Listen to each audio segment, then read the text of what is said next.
Welcome back guys to my YouTube channel. My name is Durga. You are visiting Durga reaction में। तो आज की reaction video होने वाली हिंदू और इस्लाम मजहब एक सिमिलर टाइप का है, एक दूसरे से मिलता हुआ लगता है। तो देखते हैं इसमें क्या बताते हैं। तो चले वीडियो स्टार्ट करते हैं।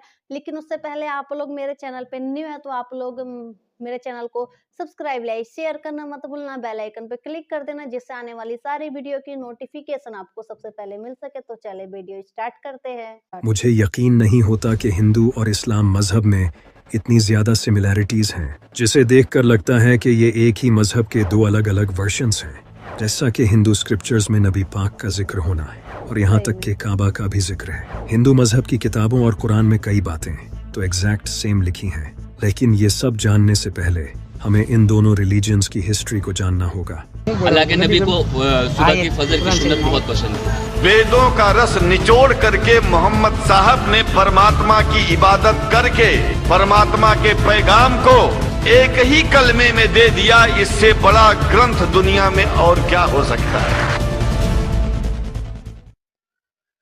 साल 610 बीसी जब नबी पाक सल्लल्लाहु अलैहि वसल्लम को नबूवत मिली और अल्लाह ने नबी पाक सल्लल्लाहु अलैहि वसल्लम के जरिए अपना पैगाम लोगों तक पहुंचाया, इस तरह इस्लाम मजहब शुरू हुआ। लेकिन अगर हिंदू मजहब की हिस्ट्री को देखा जाए तो इसका स्टार्टिंग पॉइंट किसी को नहीं पता कि ये मजहब कब बना और किसने बनाया। बहुत से स्कॉलर्स का मानना है कि हिंदू मजहब 5000 साल पुराना है, क्योंकि इंडस वैली सिविलाइजेशन में इस रिलीजन से जुड़े कुछ एविडेंस मिले हैं। इंडस वैली आज के टाइम में पाकिस्तान के पंजाब प्रोविंस में मौजूद है। हिंदू अपने मजहब को सनातन धर्म बोलते हैं, यानी कि ऐसा धर्म जो हमेशा से था, लेकिन सही तौर पर हिंदू मजहब को इसके वैदिक पीरियड के बाद ही रिकॉग्नाइज किया जाता है, जब 1500 से 2000 बीसी में हिंदू मजहब के वेदों को लिखा गया था। जिस तरह इस्लाम में हमारे पास कुरान है, इसी तरह हिंदू मजहब में वेद होते हैं। इसके अलावा हिंदू लफ्ज के पीछे भी बड़ी इंटरेस्टिंग स्टोरी है। ये जो हिंदू लफ्ज है, इसका आज के हिंदू मजहब से पहले कोई ताल्लुक नहीं था। हिंदू लफ्ज सिंधु नदी के पास रहने वाले लोगों को कहा जाता था। सिंधु नदी इंडिया और पाकिस्तान में बहती है और हिंदू लफ्ज भी इस रिवर के पास रहने वाले लोगों को कहा जाता था। इसका आज के हिंदू मजहब से पहले कोई ताल्लुक नहीं था, लेकिन फिर कई फेमस हिंदू पोर्ट्स ने इस लफ्ज को मजहब से जोड़ा और इसी तरह से हिंदू लफ्ज को आज के हिंदू मजहब से जोड़ दिया गया। इसी तरह इस्लाम लफ्ज एक अरबिक वर्ड है जिसका मतलब है खुद को अल्लाह के हवाले करके सुकून पा लेना। हिंदू मजहब इस्लाम की तरह ऑर्गेनाइज मजहब नहीं है। जिस तरह पूरा इस्लाम कुरान और हदीस पर टिका है, इस तरह हिंदू मजहब बिल्कुल नहीं है। हिंदू मजहब के बिलीफ्स ट्रेडिशनल, रीजनल और कास्ट बेसिस पर डिफरेंट होते हैं। वेद, भगवद गीता, उपनिषद, पुराण ये हिंदू मजहब की ऑथेंटिक किताबें हैं जिससे हिंदू मजहब को समझा जाता है। लेकिन वेदों को हिंदू मजहब में सबसे ऑथेंटिक सोर्स माना जाता है, जिस तरह हमारे इस्लाम में कुरान और हदीस की किताबें हैं। हिंदू मजहब के वेद, उपनिषद और पुराण आज से हजारों साल पहले कई इंटेलिजेंट लोगों ने लिखे थे। उस वक्त लोग एक साथ बैठकर एक दूसरे के साथ नॉलेज शेयर करते थे और इसी नॉलेज को इन किताबों में लिखा गया है। इन टेक्स्ट्स के अलावा भी हिंदू मजहब में महाभारत और रामायण जैसी कहानियां हैं। इस्लाम की तरह हिंदू मजहब में भी फिरके बने हुए हैं। नबियों का कॉन्सेप्ट भी इस्लाम और हिंदू मजहब दोनों में है। इस्लाम में जैसा कि हम जानते हैं कि अल्लाह ने 1,24,000 नबियों को भेजा था और मेरे नबी पाक सल्लल्लाहु अलैहि वसल्लम अल्लाह के आखिरी नबी हैं। इनके बाद कोई नबी नहीं आएगा। इसी तरह हिंदू मजहब में अवतार को माना जाता है। हिंदू मानते हैं कि जब धर्म मुश्किल में होता है तो भगवान खुद से इंसान की शक्ल में धर्म को बचाने आते हैं, जिसे वो अवतार कहते हैं। अवतार का मेंशन हमें किसी भी वेद में नहीं मिलता है सिवाय गीता और पुराण के। लेकिन इस्लाम में नबी तो अल्लाह के बंदे होते हैं, न कि अल्लाह खुद से इंसान की शक्ल में आता है। लेकिन कई स्कॉलर्स का मानना है कि ये अवतार लफ्ज इन दो लफ्जों से मिलकर बना है, जिसका मतलब होता है नीचे भेजा गया। तो स्कॉलर्स का मानना है कि अवतार इन लोगों को कहा जाता है जिनका खुदा से खास ताल्लुक होता है। ऐसे लोगों का जिक्र हमें चारों वेदों में भी मिलता है और वेदों को तो हिंदू मजहब की सबसे ऑथेंटिक किताब माना जाता है। तो हो सकता है कि अवतार असलियत में नबी ही हूँ। लेकिन अगर मैं आपको कहूँ कि नबी पाक सल्लल्लाहु अलैहि वसल्लम का जिक्र हिंदू किताबों में है तो आप इस बात पर बिल्कुल यकीन नहीं करोगे। भविष्य पुराण में ये लिखा है कि एक मोहम्मद नाम का उस्ताद अपने साथियों के साथ अरब में आएगा। यहाँ साफ तौर पर नबी पाक सल्लल्लाहु अलैहि वसल्लम का नाम मोहम्मद लिया गया है और ये भी लिखा है कि वो अरब में आएगा। और यहाँ नबी पाक के साथी यानी सहाबा कराम का भी जिक्र है और यहाँ ये भी लिखा है कि वो पूरी इंसानियत में सबसे बेहतर होगा।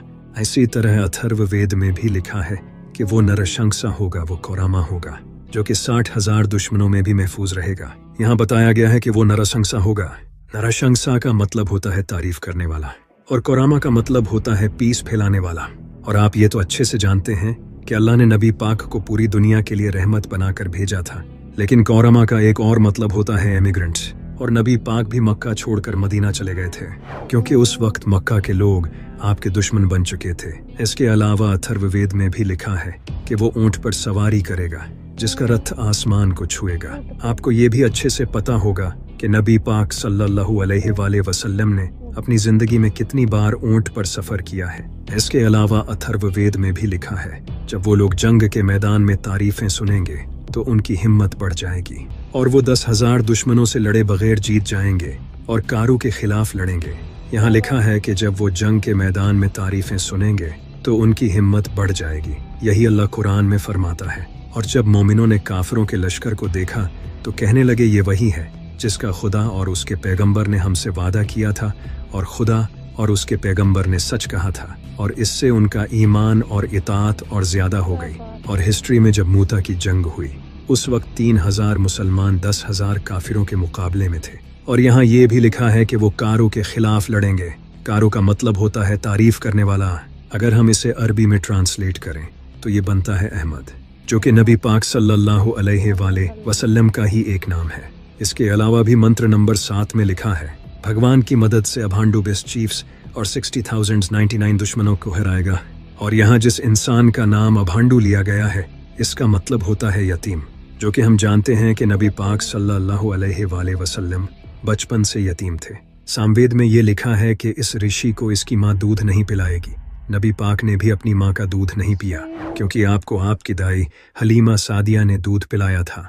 जिस तरह इस्लाम में हम इमाम मेहदी का इंतजार करते हैं और हमें पता है कि क़यामत से पहले इमाम मेहदी का ज़ुहूर होगा, इसी तरह हिंदू मजहब में लोग कल की अवतार को मानते हैं। और इनका ये मानना है कि जब भी कलयुग होता है तो कल की अवतार अपीयर होता है, जो कि विष्णु का ही एक अवतार होता है। कल की अवतार का हिंदू आज इंतजार कर रहे हैं। इनका मानना है कि कल की अवतार बहुत जल्द इस दुनिया में अपीयर होगा। इसी पर हिंदू मजहब के बहुत बड़े स्कॉलर पंडित वेद प्रकाश ने एक किताब लिखी थी, जिसमें उन्होंने बताया था कि हिंदू जिस कल की अवतार का इंतजार कर रहे हैं वो ऑलरेडी इस दुनिया में आ चुका है, और वो कल की अवतार हमारे नबी हजरत मोहम्मद सल्लल्लाहु अलैहि वसल्लम थे।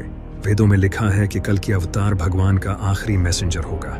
नबी पाक सल्लल्लाहु अलैहि वसल्लम भी अल्लाह के आखिरी नबी हैं। इस अवतार के बाप का नाम विष्णु भगत होगा और इसकी माँ का नाम सोमनिब होगा। यहाँ इस अवतार के बाप का नाम विष्णु भक्त बताया है। विष्णु भगत का मतलब है विष्णु का बंदा, और नबी पाक के वालिद का नाम था अब्दुल्ला, जिसका मतलब है अल्लाह का बंदा। इन दोनों लफ्जों का ऑलमोस्ट सेम मीनिंग है। इसी तरह इस अवतार की माँ का नाम सोमनिब बताया गया है, जिसका मतलब है शांति। नबी पाक की माँ का नाम था हजरत आमना, जिसका मतलब भी शांति ही है। हिंदू मजहब की बड़ी किताबों में लिखा है कि कल की अवतार जैतून और खजूर पर जिंदा रहेगा, बिल्कुल जैसे नबी पाक सल्लल्लाहु अलैहि वसल्लम अरब में खजूर और जैतून इस्तेमाल करते थे और इसे पसंद भी बहुत करते थे। वेद में लिखा है कि कल की अवतार अपनी जमीन के रिस्पेक्टेड खानदान में पैदा होगा। नबी पाक सल्लल्लाहु अलैहि वसल्लम भी अरब के इज्जतदार खानदान कुरैश में पैदा हुए थे। हिंदू मजहब में ये भी लिखा है कि कल के अवतार को भगवान गार में अपना मैसेज देंगे, एग्जैक्टली जैसे नबी पाक सल्लल्लाहु अलैहि वसल्लम को हजरत जिब्राइल ने गारे हिरा में अल्लाह का पहला मैसेज दिया। किताबों में ये भी लिखा है, जिसे हिंदू मानते हैं, कि कल की अवतार को भगवान एक ऐसा घोड़ा देंगे जिसकी मदद से वो पूरी दुनिया, सातों आसमान और ज़मीन घूमेगा। जिस तरह नबी पाक सल्लल्लाहु अलैहि वसल्लम ने बुराक पर मेराज का सफ़र किया, किताबों में ये भी लिखा है कि इस अवतार को भगवान खुद मदद देंगे। एग्जैक्टली जिस तरह अल्लाह ने नबी पाक सल्लल्लाहु अलैहि वसल्लम की बदर की जंग में मदद की। हिंदू मजहब की किताबों में लिखा है कि कल की अवतार घोड़ा और तीर चलाने में माहिर होगा, जैसे नबी पाक सल्लल्लाहु अलैहि वसल्लम थे। जिस पर पंडित वेद प्रकाश का कहना है कि आज के दौर में तो कोई घोड़ों और तीरों का यूज़ नहीं करता। ये दौर तो कब का जा चुका है। अब तो मिसाइल्स, बॉम्ब्स और टैंक्स से जंगें लड़ी जाती हैं। तो इसीलिए हिंदू का इस अवतार का इंतज़ार करने का कोई पॉइंट नहीं है। ये अवतार नबी पाक सल्लल्लाहु अलैहि वसल्लम ही थे, जो कि आज से 1400 साल पहले जा चुके हैं। आप देख सकते हो नबी पाक का जिक्र हिंदू मजहब में भी है और इसके अलावा दुनिया के कई रिलीजियंस में नबी पाक सल्लल्लाहु अलैहि वसल्लम का जिक्र है। हिंदू और इस्लाम मजहब में और भी सिमिलैरिटीज हैं। जिस तरह हम जन्नत और दोज़ख पर ईमान रखते हैं, हिंदू मजहब में स्वर्ग और नरक हैं। हम ईद पर जानवर कुर्बान करते हैं, हिंदू भी जानवर कुर्बान करते हैं। हम ज़कात देते हैं और हिंदू दान करते हैं। हम रोज़ा रखते हैं, हिंदू व्रत रखते हैं। हम हज करने मक्का जाते हैं। लेकिन क्या आपको पता है कि मक्का का जिक्र भी हिंदू स्क्रिप्चर्स में है? आपने बिल्कुल सही सुना। हरिहरेश्वर महात्म्य में एक मंत्र है। इस मंत्र में लिखा है कि मक्का में विष्णु के पांव के फुटप्रिंट्स हैं। यहाँ विष्णु से मुराद खुदा है, क्योंकि विष्णु का मतलब होता है सबको संभालने वाला, जो कि अल्लाह के एक और नाम इल्मुकीतु का भी यही मतलब है। और हम मुसलमान भी काबा, जो कि मक्का में सिचुएटेड है, उसे अल्लाह का घर मानते हैं।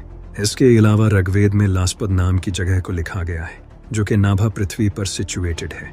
यहाँ गौर करने वाली बात यह है कि इस लास्पद वर्ड का मतलब अल्लाह की जगह है, क्योंकि ला का मतलब है अल्लाह और सपद का मतलब है जगह।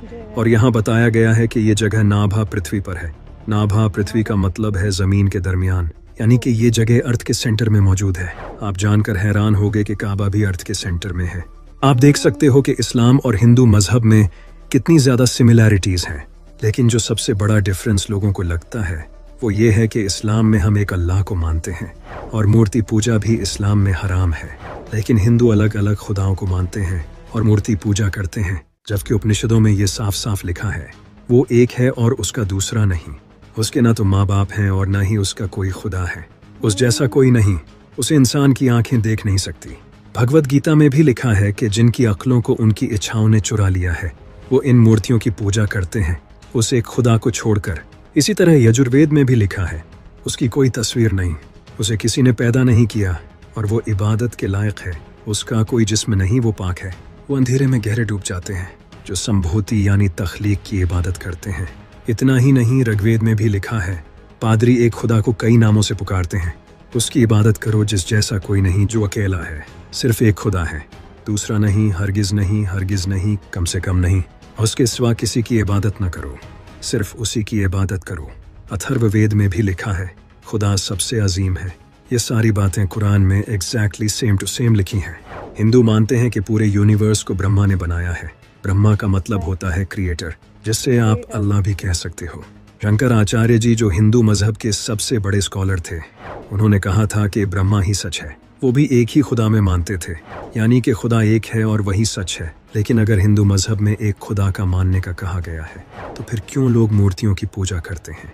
इस्लाम 1400 साल पुराना मजहब है और जैसा कि आप जानते हो कि इस्लाम में अल्लाह के अलावा किसी और की इबादत करना सख्त गुनाह है। फिर भी आज आप देख सकते हो कि कितने मुसलमान शिरक करते हैं।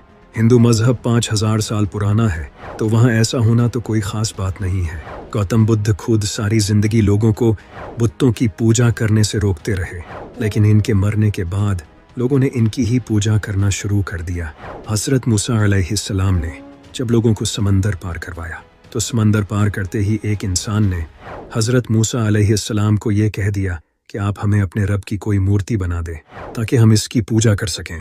हज़रत ईसा अलैहिस्सलाम ने लोगों को अल्लाह की इबादत करने की तालीम दी और लोगों ने उन्हें ही खुदा बना दिया।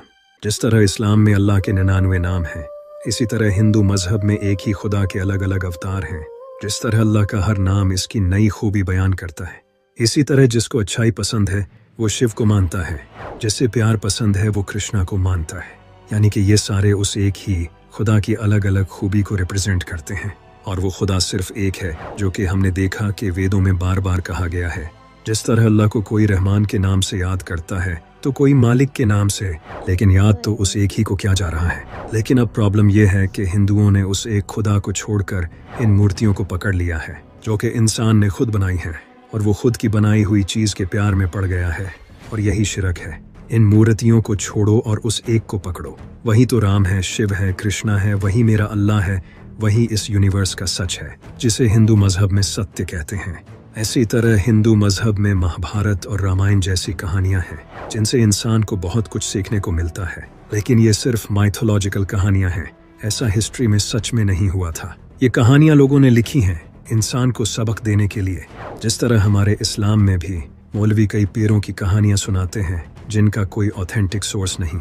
इसके अलावा हिंदू मजहब तो बाकी मजहबों को भी सच मानता है। इसका मानना है कि रास्ते अलग अलग हो सकते हैं, लेकिन सबकी मंजिल एक है। हिंदू मजहब में कहीं भी ये नहीं लिखा कि दूसरे मजहब झूठे हैं। इसी वजह से महात्मा गांधी जैसे लोगों ने भी इस्लाम की काफ़ी बार तारीफ की है। यहाँ तक कि कई हिंदू तो मेरे इमाम हुसैन से भी मोहब्बत करते हैं और इनका मातम भी करते हैं, जिन्हें हुसैनी ब्राह्मण कहा जाता है। मैं बस इतना ही कहना चाहूँगा, जिस मजहब पर हम एक दूसरे से लड़ते हैं वो असलियत में तो एक ही खुदा को मानते हैं। इसीलिए हमें मूर्ति पूजा से हटकर उस एक खुदा की इबादत करनी चाहिए जिसका जिक्र कुरान और वेद दोनों में है। सच में कितनी नॉलेजेबल वीडियो, तो कितनी ज्यादा नॉलेज मिली इस वीडियो से कि जो हिंदू धर्म की किताबें वेद, महाभारत, रामायण, उन सब में लिख रखा है नबियों के बारे में। वेद में देखिए आप, उसमें एकदम ही खुल के लिख रखा है नबी के बारे में कि उनका कैसा रूप होगा। और उन्होंने उसमें बता भी रखा है कि नबी जो पहले आए थे वो किस तरीके के थे, किस टाइप के थे। ऐसा बता रखा है कि जो सल्लल्लाहु अलैहि वसल्लम है वो अपनी माँ का दूध नहीं पिए थे। तो उसमें जो किताब है, धर्म ग्रंथ में, जो हिंदू किताब, हमारी किताब में भी नबी के बारे में लिखा है कि वो अपनी माँ का दूध नहीं पिएँगे। तो एक साइड तो उसमें मतलब कितनी, मतलब सुन के कितनी हैरानी हुई कि कितनी सिमिलैरिटी है हिंदू और मुस्लिम धर्म में। कि जो हमारी किताबें, धर्म की किताबें, उसमें मुस्लिम नबी के बारे में, पैगंबर के बारे में कितने क्लियरली लिखा गया है। और उसमें बता रखा है कि सिर्फ़ एक खुदा की बात करो। हिंदू धर्म की किताब में स्पेशली लिखा गया है कि सिर्फ़ एक खुदा की इबादत करो, फिर भी लोग करते ही है अलग-अलग मूर्तियों की पूजा। हमें सिर्फ़ एक खुदा की ही इबादत करनी चाहिए। ब्रह्मांड को ब्रह्मा ने बनाया है, जैसे बोलते कि ब्रह्मा ने, तो बिलीव नहीं हो रहा कि उसमें ऐसी चीज़ें लिखी। मैं तो देख के हैरान हो गई कि किस तरीके से मुस्लिम लोग वो रोज़े रखते, हिंदू लोग व्रत रखते हैं। वो किस तरीके से बकरा ईद मनाते हैं, और हमारे में भी कई त्योहारों पे बलिदान की जाती है। और काफ़ी सिमिलैरिटी देखने को मिली। सच में मैं तो बहुत ही ज़्यादा हैरान हो गई इस वीडियो को देख के। बहुत ही ज़्यादा नॉलेज वाली वीडियो थी। आप लोग देखना, आप लोग बताना कि आप लोगों को वीडियो देख के हैरानी हुई कि नहीं हुई? आपको क्या नॉलेज मिली इस वीडियो से? आपको किस चीज़ की नॉलेज नहीं थी? आप लोग कमेंट करके ज़रूर बताना। और आप लोग मेरे चैनल पे न्यू हैं तो आप लोग मेरे चैनल को सब्सक्राइब, लाइक, शेयर करना मत भूलना। बेल आइकन पे क्लिक कर देना जिससे आने वाली सारी वीडियो की नोटिफ़िकेशन आपको सबसे पहले मिल सके। तो फिर मिलते हैं नेक्स्ट वीडियो में।